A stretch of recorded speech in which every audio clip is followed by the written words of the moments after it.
Muchos saben que Cascorro es una placita ubicada en el Rastro de Madrid, dentro del castizo barrio de Lavapiés, pero muy pocos conocen que fue el lugar donde Eloy Gonzalo protagonizó una memorable hazaña. Hoy les traemos la cápsula titulada Cascorro, de un pequeño pueblo cubano a una plaza en el Rastro de Madrid. Somos Oscar Sasso y Daisy Toussaint y esto es Anécdotas de la Historia.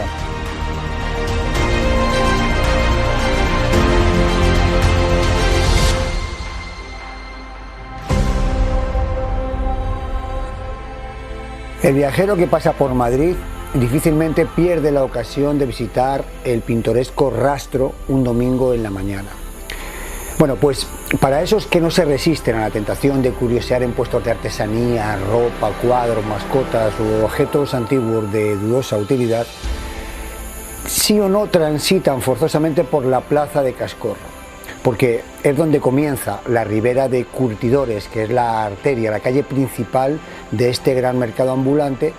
que debe su nombre precisamente pues al rastro que dejaban en la empedrada cuesta de la ribera de Curtidoras, pues todos estos curtidores cuando arrastraban los cueros hacia el río Manzanares para lavarlos y así. Pues bien, en la mencionada glorieta es el lugar donde precisamente se yergue la estatua del combatiente ataviado con un Mauser, una antorcha, una lata de petróleo y una soga, a quien muy pocos conocen como Eloy Gonzalo, su nombre. Más bien lo conocen como Cascorro, que en realidad es el pueblo donde este soldado español alcanzó su parcela de gloria.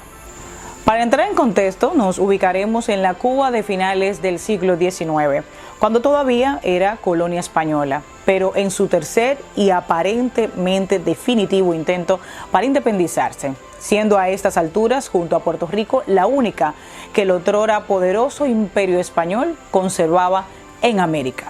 La primera guerra la habían iniciado en 1868 y duró 10 años, finalizándose con la paz de Sanjón sin lograr la separación, pero con ciertas concesiones para los cubanos como la abolición de la esclavitud y algunas ventajas para los plantadores de azúcar, principal renglón económico de la isla. La segunda fue la Guerra Chiquita, que comenzó y terminó en 1879, y la tercera en 1895, la llamada Guerra Necesaria, que propugnaba el prócer antillanista José Martí, que moriría en una de las primeras escaramuzas, aunque se inmortalizara como pensador, ideólogo de la independencia cubana y poeta, dejándonos sus versos sencillos como esqueleto y cimiento de la famosa canción Guantanamera. Guantanamera, Guajira, Guantanamera, Guantanamera, Guajira, Guantanamera. De los orígenes de este bravo soldado español se sabe que una fría mañana a principios de diciembre de 1868 apareció en un canastillo a las puertas de la Inclusa, del orfanato de las Hermanas de la Caridad, en el barrio de Lavapiés. Después de un tiempo asignado a una familia, mientras duró la retribución mensual que pagaba el gobierno hasta que cumplían los niños los 11 años, pues después de ese momento anduvo de casa en casa, deambulando de trabajo en trabajo, hasta que fue llamado a filas por el ejército, que realmente es donde encontró, pues, digamos, su verdadero hogar. En Algeciras, uno de sus destinos, conoció a una joven con la que llegó a casarse, y cuando parecía estar en su mejor momento, el infortunio volvió a llamar a su puerta, porque encontró a su flamante esposa en la cama con un teniente a quien zarandeó, amenazándole con su pistola, por lo que fue juzgado por un consejo de guerra y condenado a 12 años de cárcel por insubordinación. Pero en agosto de 1895, cuando nuestro héroe contaba con 27 años, el gobierno otorgó una amnistía para quienes estuviesen dispuestos a luchar en la última fase de la guerra de Cuba. Eloy Gonzalo no dudó un instante y se acogió a esta nueva ley, pidiendo que lo enviaran a la isla para, tal y como expuso en su petición al ministro de Guerra, limpiar su honra derramando la sangre por la patria. Y así fue como se embarcó en un vapor que desde el puerto de La Coruña puso rumbo a Cuba. El 24 de septiembre de 1896, en Cascorro, 60 kilómetros al sureste de Camagüey,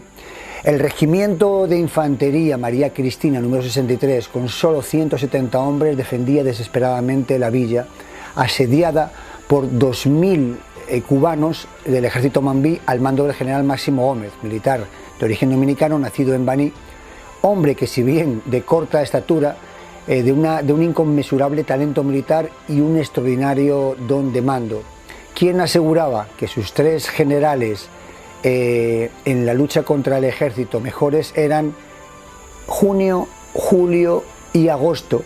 ya que entre su consabido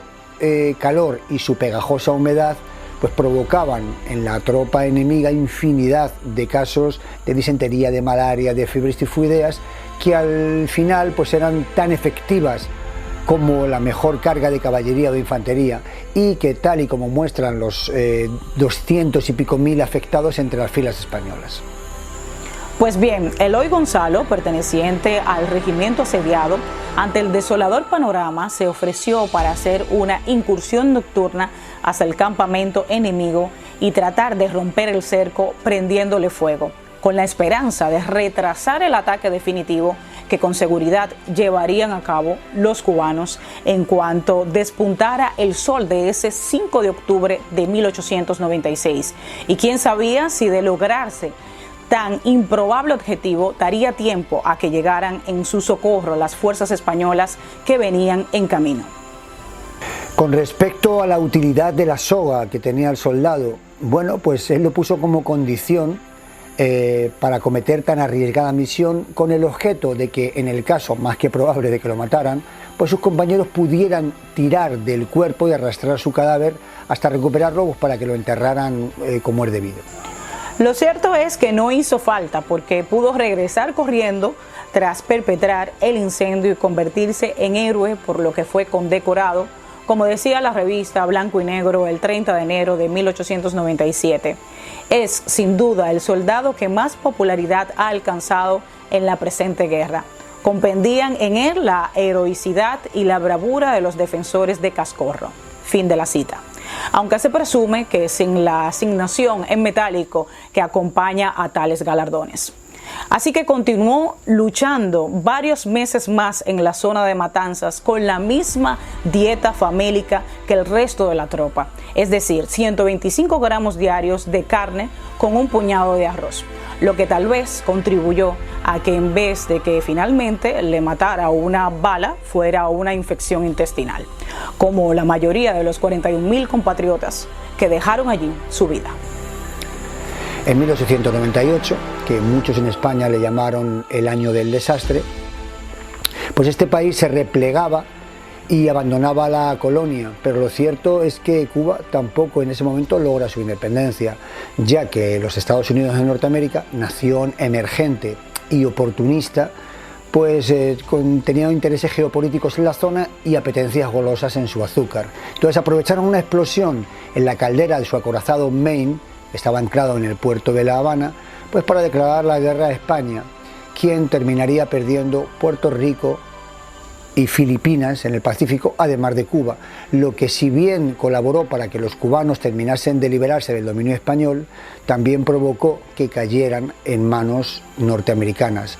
quienes solo accederían a otorgarles su emancipación en 1902, luego de que se firmara la gravosa enmienda Platt,